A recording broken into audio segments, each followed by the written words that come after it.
Après l'annonce officielle de la réouverture prochaine de l'école militaire des enfants de troupe Jean-Bédel Bokassa Emmet par le président de la République centrafricaine Faustin Archange Touadéra et dans la perspective d'une réorganisation de cette structure, les anciens enfants de troupe de Centrafrique ont organisé une assemblée générale. Cela dans le but de réouvrir cette école créée en 1969 au camp Kassai à Bangui et qui a fermé ses portes en 2000 en raison des troubles sociopolitiques que traversait le pays sous le régime du président Ange-Félix Patassé. Faisant partie de la première promotion de cette école, l'ancien enfant de troupe Pierrot Dungewa se souvient de l'origine de la création de l'école qui lui a tout donné. Le président Marien Ngouabi était en visite officielle à Bangui. Il y avait deux de ses anciens à l'école des enfants de troupe de Brazzaville. Et quand le président Marien Ngouabi, à sa grande surprise, il voit son ancien de 2 ans en face de lui. Quand il voulait le saluer, l'ancien lui a dit « sous la table bleue ». Voilà comment Bokassa a été surpris quand il a vu Marien Ngouabi faire ce geste pour entrer sous la table. Il s'est posé la question de savoir pourquoi le président Ngouabi a dit que c'est la tradition de l'école. Prélude à la réouverture prochaine de l'Emmet, après 24 ans d'hibernation, l'amicale des anciens enfants de troupe de Centrafrique a organisé le samedi 13 janvier dernier à Bangui, dans l'hémicycle de l'Assemblée nationale, une rencontre placée sous la thématique de l'unité sous le haut patronage du président de la République, Faustin Archange Touadéra. Récemment élu à la tête de la panafricaine des AET, Rémi Ayos Ikunga, AET de la République du Congo, a été invité à ses assises.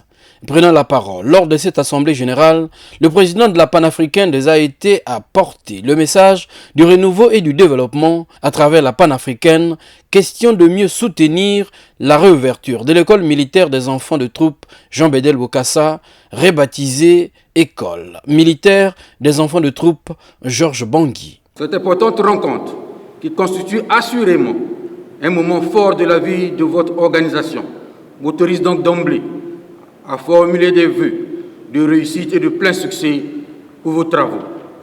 Connaissons et partageons les valeurs qui sont les vôtres, c'est-à-dire l'esprit de fraternité, de camaraderie, d'entraide et de solidarité, que vous saurez trouver le temps juste, les mots justes et l'esprit juste pour parvenir aux résultats auxquels vous aspirez.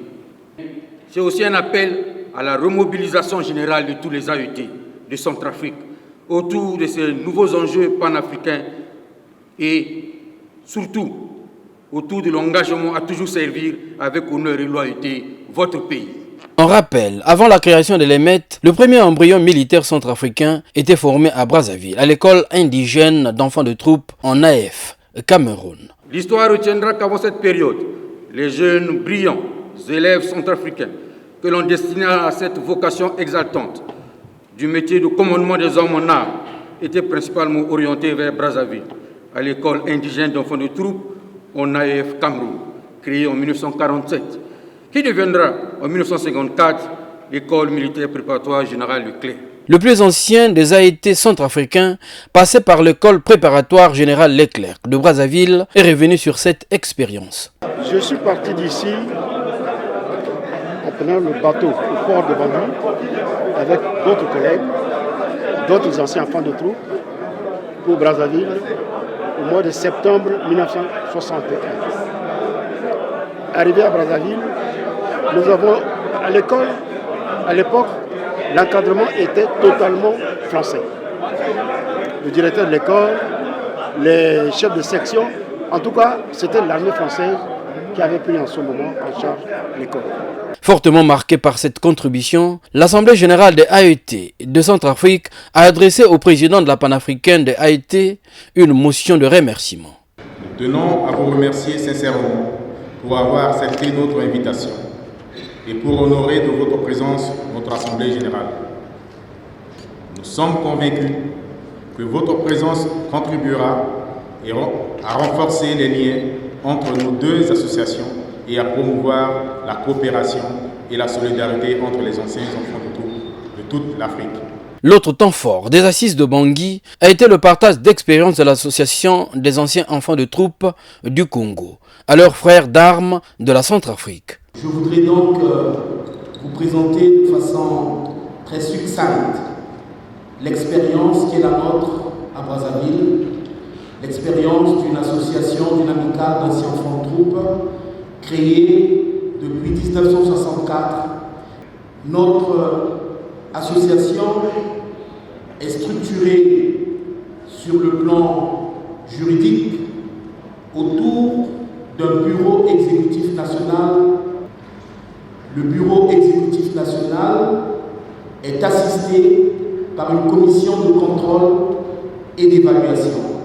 Au niveau de l'association des anciens enfants de troupe de Brazzaville, les adhésions ne se font pas individuellement.